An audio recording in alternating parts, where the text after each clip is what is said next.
saudara kaum muslimin rahimakumullah, kalau tadi sudah saya jelaskan 3 golongan orang-orang yang dicintai Allah, yakni para kekasih Allah, orang-orang yang pemurah, gemar memberikan pertolongan. Kemudian yang kedua, orang-orang yang rendah hati. Dan yang ketiga adalah orang-orang yang suka bertaubat. Maka kemudian hadis qudsi ini dilanjutkan oleh Allah Subhanahu wa ta'ala dengan menjelaskan lawanan dari 3 golongan tadi. Kalau 3 golongan tadi adalah orang-orang yang dicintai Allah, maka 3 golongan yang berikutnya adalah mereka yang dibenci, dimurkai oleh Allah Subhanahu wa ta'ala. Siapa mereka? Jumlahnya juga 3, lawanan dari yang 3 tadi pertama. Yang pertama, saudara-saudara, abghadul bukhala, aku benci, kata Allah, kepada orang-orang yang bakhil, orang yang kikir, orang yang diberikan amanah berupa harta, lalu tidak tersentuh hatinya melihat kesulitan dan penderitaan orang lain. Tetangganya merasap dan merintih kelaparan, sementara ia dengan tenang berpangku tangan, padahal ada kelebihan rezekinya. Ia tahu kesulitan orang lain, tapi ia tidak berusaha mengulurkan tangan memberikan bantuan. Kenapa seseorang bisa terjebak ke dalam penyakit bakhil dan kikir alias pelit seperti ini? Oleh karena harta benda dunia itu sudah berakar kuat di hatinya. Tidak mau lepas lagi ia dari sana. Tidak mau berpisah ia dengan harta itu walau sedikit jua pun. Dan memang para ulama sufi mengajarkan, orang kaya itu ada 2. Ada orang kaya hakiki, ada orang kaya majazi. Orang kaya hakiki, orang kaya sebenarnya adalah orang yang kaya hatinya. Luas cakrawala pandangannya, terbentang nuansanya, tidak cuplik melihat karunia yang diberikan Allah dalam kehidupan ini. Orang yang kaya hati, inilah orang kaya hati. Adapun orang kaya majazi adalah orang yang banyak hartanya tapi miskin hatinya. Hidupnya sudah melimpah tapi ia selalu merasa kurang, maka ia tidak pernah cukup. Posisinya sudah kaya tapi ia masih merasa miskin, maka ia pun selalu miskin. Imam Ghazali rahimahullah memberikan contoh yang indah. Perjalanan hidup manusia sama dengan naik kapal laut yang besar menuju pulau bernama akhirat, mencapai pantai surga bahagia. Kapal ini akan singgah di satu pulau bernama dunia. Para penumpang diperbolehkan turun, tapi sebelumnya diingatkan lebih dahulu bahwa ini cuma sekedar tempat transit. Di dunia, di pulau yang bernama dunia, para penumpang boleh mengambil apa yang memang diperlukan untuk bekal dalam perjalanan. Tapi jangan lupa bahwa kapal akan melanjutkan perjalanan menuju kepulauan akhirat yang kekal dan abadi. Maka turunlah para penumpang ke pulau yang bernama dunia ini. Macam-macam tingkah lakunya ketika mereka menjejakkan kaki ke pulau dunia. Ada yang tetap sadar kepada pesan nakoda. Dia turun ke pulau yang bernama dunia, yang hijau, rangau, indah, memikat, mempedaya, mempesona. Tapi ia tetap sadar, ini cuma tempat transit, ini cuma tempat persinggahan sementara, bukan ini tempat yang akan saya tuju. Kapal akan segera berangkat, saya harus bersiap-siap, diambilnya apa yang diperbolehkan di pulau bernama dunia sebagai bekal menuju perjalanan akhirat, dan setelah itu dia segera kembali ke kapal untuk melanjutkan perjalanannya. Ada pula penumpang yang lalai. Ketika turun ke pulau bernama dunia ini, ia lupa kepada pesan sang nakoda. Ia terpedaya oleh hijau ranaunya kepulauan dunia. Ia terpikat oleh gemerlapnya kehidupan dunia. Sibuklah seluruh waktunya untuk mengambil segala yang ada di kepulauan dunia ini. Ia menyangka bahwa ia sudah sampai kepada tujuan yang sebenarnya. Dikala peluit kapal berbunyi, pertanda kapal akan segera berangkat, rupanya baru sadar dia bahwa ini bukan tujuan yang sebenarnya. Ia berusaha kembali ke kapal, walaupun masih bisa ikut naik kapal, tapi sayang tempatnya sudah ditempati oleh orang lain. Inilah contoh dari orang-orang yang kehidupan dunia telah melalaikan mereka daripada tujuan akhirat. Yang lebih celaka adalah nasib penumpang ketiga. Mereka yang tertinggal sama sekali di kepulauan dunia ini. Mereka lah orang-orang kafir, orang-orang munafik, orang-orang musyrik. Bagi mereka surgalah dunia ini. Bila kehidupan dunia berakhir pula lah surganya sampai di situ. Ia menyangka sudah sampai kepada terminal akhir, padahal cuma sekedar halte, tempat di mana kapal singgah sebentar saja untuk melanjutkan perjalanan menuju kepulauan akhirat yang kekal dan abadi. Saudara-saudara kaum muslimin rahimakumullah, orang-orang yang sadar bahwa dunia cuma sekedar satu tempat transit, maka kesadaran itu menggugah dia kepada keyakinan terhadap kalimat inna lillahi wa inna ilaihi raji'un. Segalanya datang dari Allah, segalanya akan kembali kepada Allah. Tidak ada yang dibawanya saat ia terlahir ke alam dunia ini, dan tidak akan ada yang dibawanya kembali saat ia keluar meninggalkan alam dunia ini, kecuali iman dan amal soleh yang dikerjakannya di dalam kehidupan kita.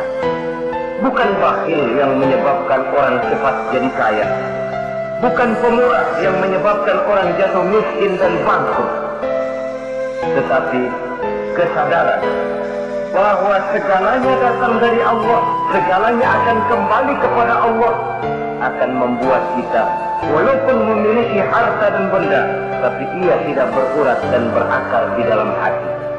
Abghadul buqala, kata Allah, aku benci kepada orang-orang yang bakhil. Kadang-kadang jangankan untuk orang lain, untuk kepentingan agama, dirinya sendiri saja tidak bisa menikmati kekayaannya. Kaya dia sebenarnya, tapi dia tidak sadar akan kekayaannya.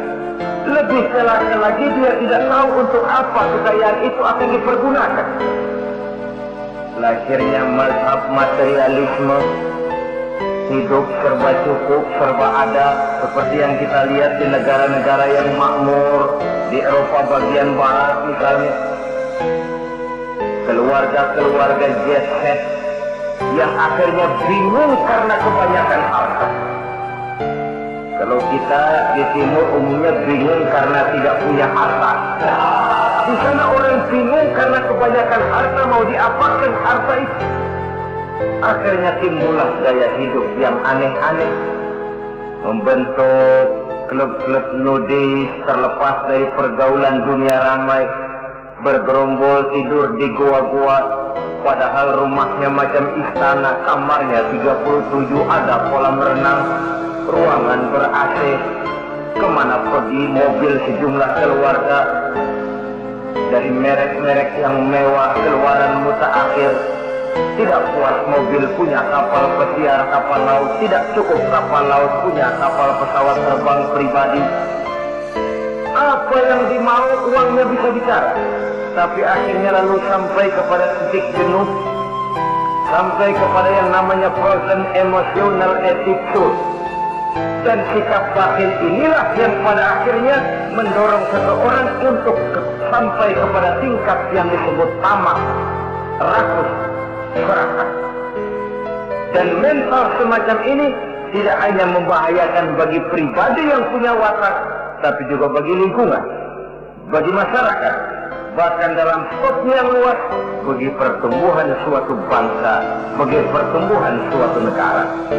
Sikap-sikap tamak, rakus, serakah, mau menang sendiri, mau kuasa sendiri, mau basah sendiri, mau kaya sendiri, bersetan dengan orang lain, adalah sikap-sikap yang tidak saja bertentangan dengan ajaran agama kita, tapi juga bertentangan dengan falsafat dasar kehidupan bangsa kita, yakni Pancasila. Saudara-saudara kaum muslimin rahimakumullah, lawanannya kemudian Allah menyatakan, wa bughdi lil ghaniyil bakhil asad. Aku benci kepada orang yang bakhil, tapi aku lebih benci lagi kepada orang-orang kaya yang bakhil. Kalau orang miskin pelit, barangkali masih orang berkata pantaslah dia sulit, miskin. Tapi kalau kaya bakhil, kaya pelit, rasanya orang menyayangkan. Apa saja dia punya, tapi bakhil, pelit, tidak sadar bahwa itu adalah amanah Allah yang satu saat akan dimintakan pertanggungan jawab di padang mahsyar nanti. Inilah golongan pertama yang dibenci oleh Allah Subhanahu wa ta'ala. Golongan yang kedua, abghadul mutakabbirin. Aku benci kepada orang-orang yang sombong. Baik sombong oleh karena kekuatan, wewenang, jabatan. Baik sombong oleh karena ilmu pengetahuan, skill, keahlian, kemampuan. Baik sombong oleh karena harta benda dan kekayaan. Sombong dalam segala bentuknya tidak disenangi oleh Allah Subhanahu wa ta'ala. Inilah yang saya maksud tadi dengan membawa ilmu padi, saudara. Semakin berisi, semakin merunduk. Sebab kata orang-orang tua kita bilang, air beriak tanda tak dalam, tong kosong bunyinya nyaring. Orang belajar silat kalau baru dapat 2-3 jurus memang genit, bukan main. Sesuatu yang barangkali sudah lumrah dalam kehidupan. Tapi yang diajarkan oleh agama, abghadul mutakabbirin, aku benci kepada orang-orang yang sombong. Al-Quran syarat dengan contoh-contoh baik dari perjalanan sejarah, baik dari perjalanan para hidup para nabi dan para rasul. Seluruhnya merupakan tamsil, contoh dan ibarat bagi kita bersama. Fanzuru kaifa kana akibatul mukazzibin. Fanzuru kaifa kana akibatul mujrimin. Berjalanlah kamu di permukaan bumi, lihat bagaimana akibat yang diderita oleh para pendusta. Lihat bagaimana akibat yang diderita oleh para pembuat dosa, oleh orang-orang yang sombong, angkuh, congkak, dan takabur. Mereka satu demi satu mengalami kehancuran tenggelam di perut sejarah. Kurang apa Fir'aun? Kurang apa Raja Namrud? Kurang apa Raja Abrahat?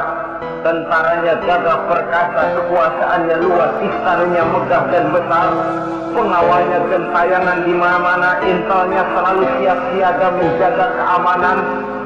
Sang raja diraja, entok waktu berputar masa beredar, tenggelam oleh perputaran waktu dan peredaran zaman.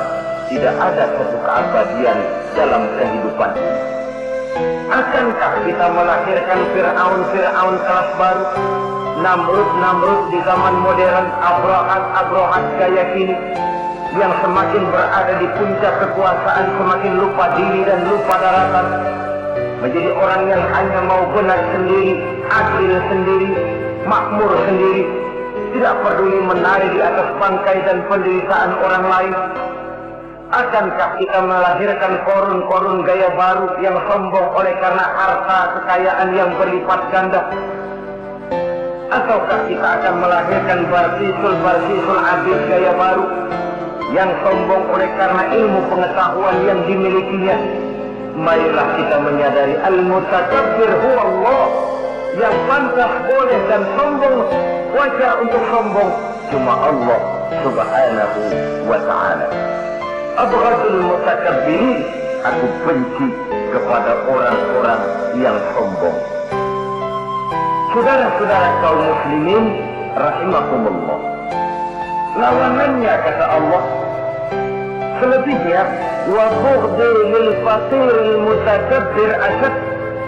Tetapi kata Allah, aku lebih benci lagi kepada orang miskin yang sombong. Ini yang sudah tidak punya pilihan. Orang pintar sombong barangkali lumayan, goblok sombong minta ampun. Pejabat sombong barangkali karena punya pangkat. Rakyat sombong, apa yang mau disombong? Orang kaya sombong barangkali karena kekayaannya.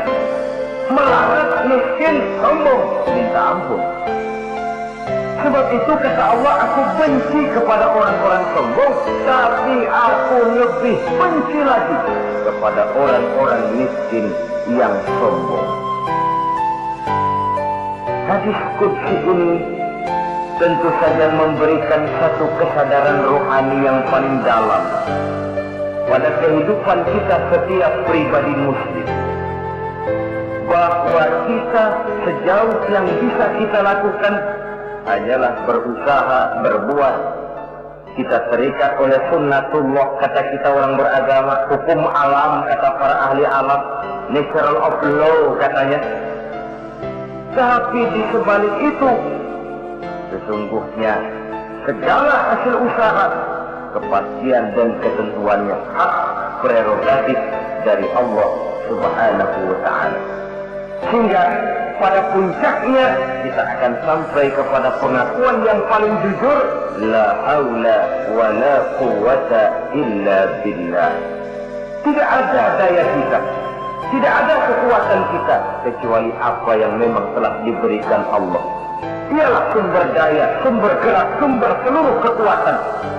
Dan kita manusia hanya mencapai itu kalau dikaruniai oleh Allah subhanahu wa ta'ala. Sewajarnya, makin bertambah ilmu, makin sadar kita akan kebodohan kita. Seperti yang diucapkan oleh Al-Imam Syafi'i rahimahullah, setiap tambah ilmuku, bertambah tahulah aku akan kebodohan. Sewajarnya, semakin bertambah harta kita, semakin sadar kita akan kemiskinan kita.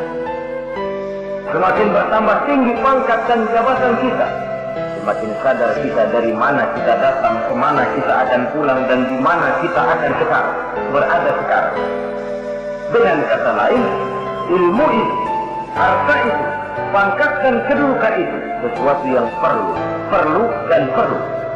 Tapi bukan sebagai tujuan. Semuanya cuma sekedar alat. Tujuannya apa? Jangka panjang di akhirat untuk mencapai ridho Allah. Jangka pendek di dunia ini harus menjadi rahmatan lil alamin.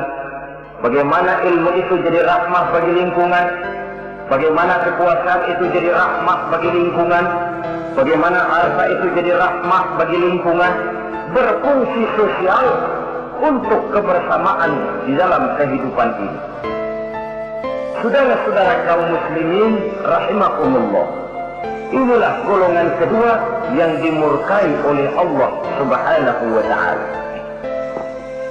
Golongan yang ketiga,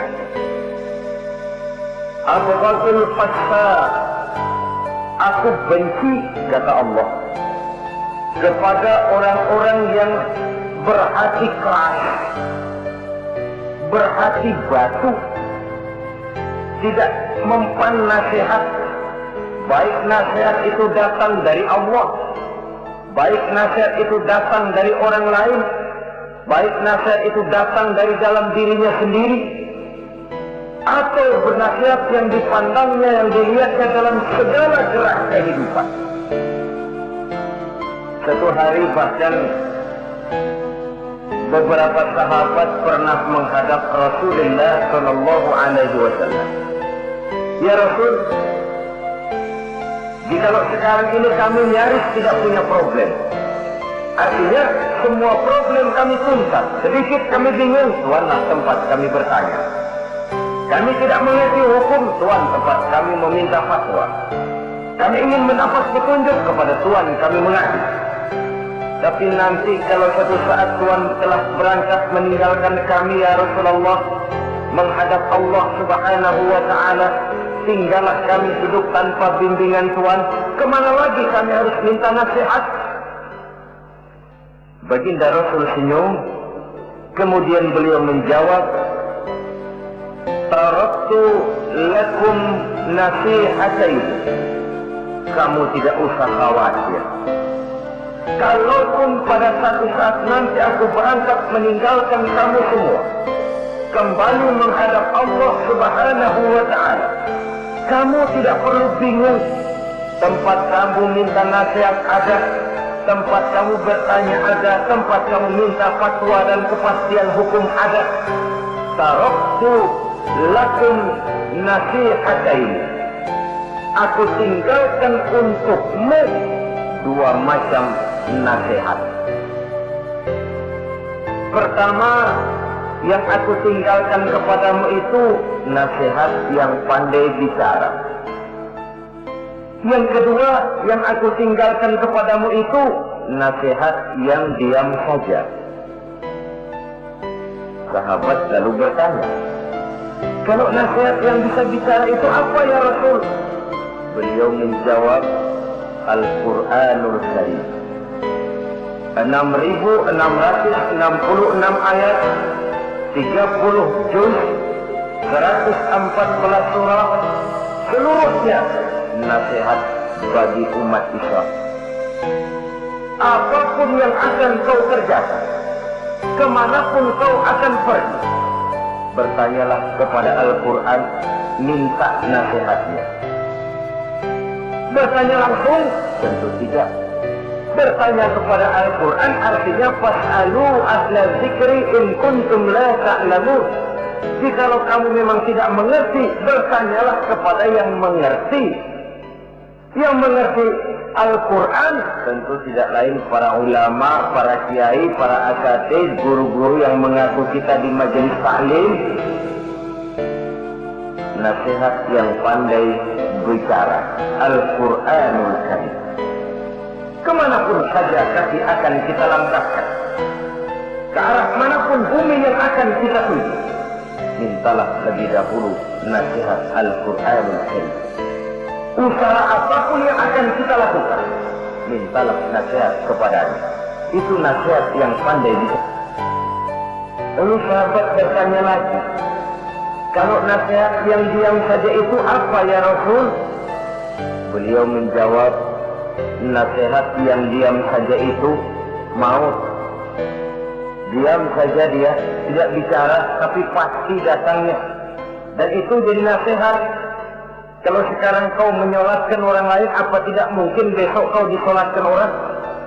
Kalau hari ini kau antar jenazah temanmu ke liang lahat, entah tahun depan, bulan depan, minggu depan, entah 5-10 tahun yang akan datang, bukankah kau yang akan diantar ke liang lahat?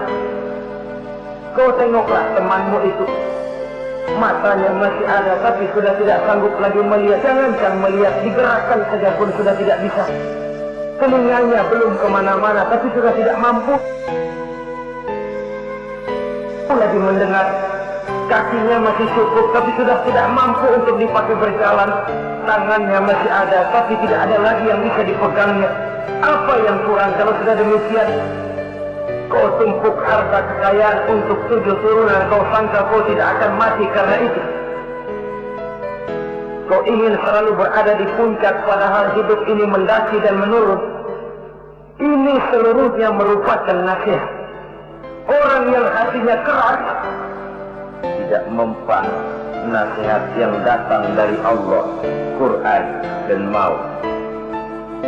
Nasihat yang datang dari orang lain, kadang-kadang diberikan nasihat, lebih pandai dia berkilah, lebih pandai dia berkelit, lebih pandai dia berjawab. Orang yang memberi nasihat baru bicara satu, dia sudah 10. Nasihat yang datang dari orang lain tidak juga bisa menyentuh hatinya. Atau nasihat yang timbul dari dalam dirinya sendiri. Kulit yang mulai berkerut, uban yang mulai bertabur, gigi yang permisi satu demi satu. Itu kan seluruhnya merupakan nasihat.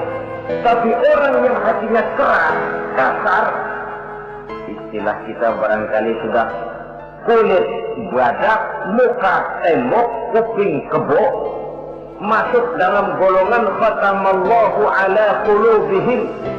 Allah sudah tutup cap, Allah stempel hati mereka, tidak masuk lagi nasihat. Na'udzubillah summa na'udzubillah. Beruntung kita kalau oleh Allah ini diberikan hati yang lembut, peka, mudah menerima kebenaran, tidak tertutup terhadap kebenaran. Walaupun kebenarannya itu datang dari seorang budak yang hitam legam. Karena memang agama mengajarkan khudhil hikmata wa la yadurruka min ayyi wi'a'in kharajat. Ambillah hikmah, ambillah kebenaran, tidak usah terlalu kau perhatikan dari mana sumbernya. Asal itu merupakan kebenaran, jadikan sebagai nasihat di dalam kehidupan. Saudara-saudara kaum muslimin rahimakumullah, rugi dan celaka kita kalau sampai diberikan hati yang keras, kasar, masuk dalam qaswatul qalbi, hati yang kasar, keras, tidak mempan nasihat apapun. Kalau kadang-kadang masuk telinga kanan, keluar lagi telinga kiri, tidak pernah singgah di lubuk hatinya walau sebentar sekalipun, tidak pernah transit, atau kalaupun transit seperti air di daun talas, mudah bergoyah ke kiri dan ke kanan.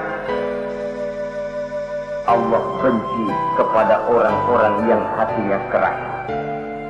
Selanjutnya, wa bughdil syaikhil fasik asad. Tapi kata Allah, aku lebih benci lagi kepada orang tua yang hatinya keras. Tua-tua keladi katanya, makin tua makin menjadi.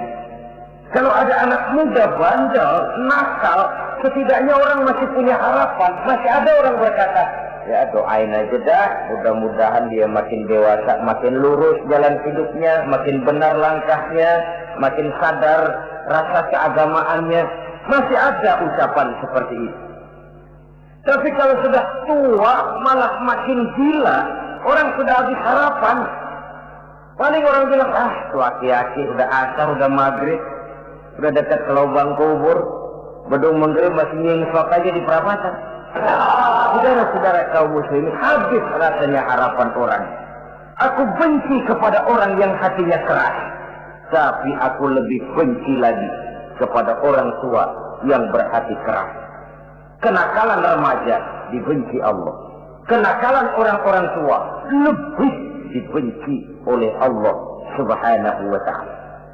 Saudara-saudara kaum muslimin rahimakumullah, semoga kita termasuk ke dalam golongan